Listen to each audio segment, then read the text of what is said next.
Hello, welcome to How to Play Give It Away Now, game for 3 to 8 players. Now, we all know parties. Parties are fun, and party games, well, that's all they're meant to be, is fun. The rules are easy to explain. Sometimes it's just really good with large players, so a game that's good for a large amount of players. Yeah, that's kind of what we think of as a party game. Sometimes it's a game that just specializes with large crowds or exactly needs a large crowd like Bunko does. But sometimes party games are more amusement activities like playing Mad Libs or playing uh, very word specific, cultural specific games. Sometimes these games are absolutely zero components like Telephone, which can be amusing. And then you take Telephone and add drawings, and you have Telestrations. Party games are just that. They're fun. And what you're really buying when you buy these games is the writing or action prompt cards, basically somebody else's ideas. And sometimes it can be very wordy language games that combine some logic with them, like Hangman. And Just One's a pretty good example of a game like this. Cues and Clues, Cues and Cues are another great party game that involves some logic. Codenames is one that just involves bluffing and logic and trying to figure out who the spy is. A lot of these fun games, sometimes it's just simple, let's see if we can verbally non-communicate non-verbally, And then, there's sometimes you have party games which are downright sports like beer pong or dropsy. And these games can be a lot of fun, but they pretty much define the characteristics of a party game. Something that's not a lot of strategy involved, a lot of fun, and sometimes some physical skills involved. That's why I think everybody loves Jenga. But I'm going to show you a party game that just needs a deck of cards today. We're going to play Give It Away Now. The objective is, of course, to have the fewest cards in hand when the draw deck runs out. So you can use any card deck you want. I use the scan deck as well. I just love promoting the scan deck.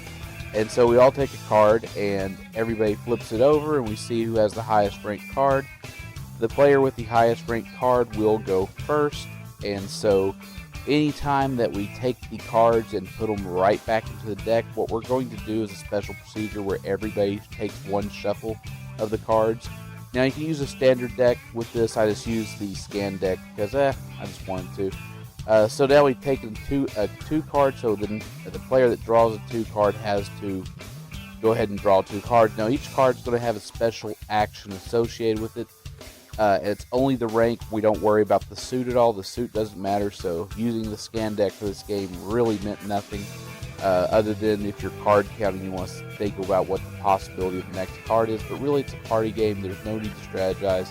This is just a fun game to play because it does have some action cards that have some skill sets that are absolutely nothing to do with card games, but more of a party game nature, which is something I loved about this game when I saw it on Paget.com, and I just knew I had to cover it.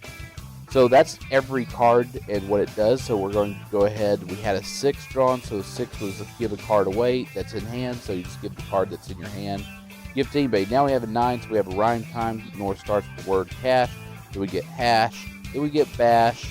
And then we get sash.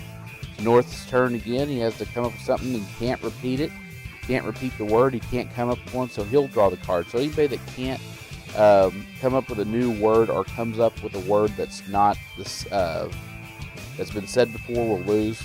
And then we see a 10 drawn from south. That means we have to say the ABCs. It means we have to list an A for an object, and we just keep going down until somebody forgets one of them, and that person will take a card. Now we have a 6, so give 1 card to any player. We have a queen, so the royalty cards, of course, whatever direction they're looking in, you'll give cards or 1 single card to that direction, the player that's on that direction from you. And it's just a pretty fun game. We see a 4, so they'll take a card from each player. Jack, they'll give a card to the player on their left because the Jack is facing to the left. And we just keep going like that. And now we see a 9, so we have another rhyme time again.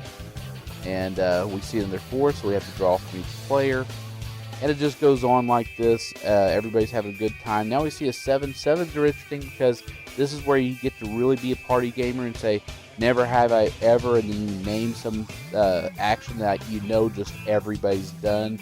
Or if you want to just play truth or dare with this is a great way to do it. So then you just go ahead and anytime you have a card that tells you to take 2 of the face cards returned to the deck, you have to shuffle the cards again. And it just keeps going like this. This is really a really fun party game that really does a lot of things for everybody. And it just a lot of interesting actions. Of course, the 5 card has the 5 card reaction where somebody gives away 5 cards, the next person gives away 4, next person gives away 3, then 2, and finally somebody gets 1 card away, and that's when the whole sequence ends. A lot of fun and just interesting time. So now we count up all our cards. See, South had 14, 10, and I believe West will be the one that wins. If there is a tie, you'll of course count your face values up, with every card being the face value, face cards being 10, aces being 1, and you just figure out who won based on the smallest value.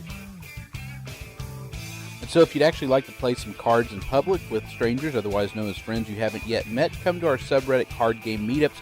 Post your city, post what public place you want to do this at, and what games you're looking to play.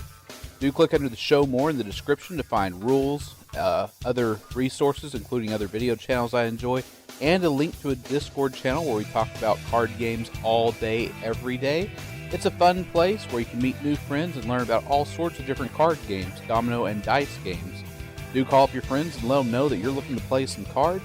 They might say yes, they might say no, but you never know unless you call. Sometimes you need to be the one to set things up, so give them a call. Do like, subscribe, and share these videos with other people you know are interested in card games, and do check out the current poll under our community tab, and I'll see you next video.